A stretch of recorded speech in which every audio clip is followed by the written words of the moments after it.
Nokia has been lagging in the market since the iPhone came out, but the brand got a boost this week when Silicon Valley kingpin Microsoft invested over $7.2 billion into the company. Microsoft paid for the acquisition from its offshore piggy bank. $68 billion. Right. It was a very convenient solution to a big problem that Microsoft was having. Microsoft and other companies who have these big reserves like Apple are really come under the gun recently for having all this money and not paying taxes for it in the US. So this was really convenient because they Are were... people mad about this though?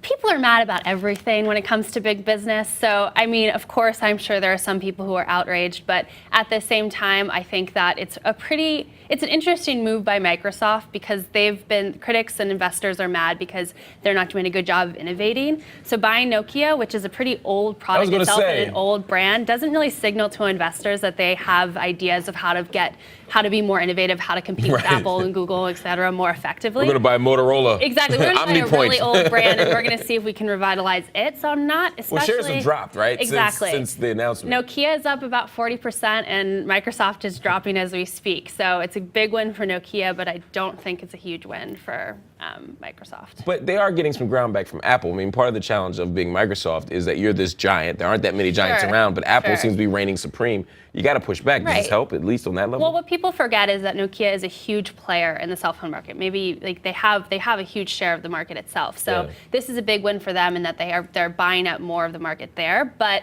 I mean, what investors want to see from Microsoft is that they're able to function in a post-PC world. Yeah. And buying an old brand that is dying and saying that we're going to do something with it doesn't really signal that to a lot of people. Absolutely.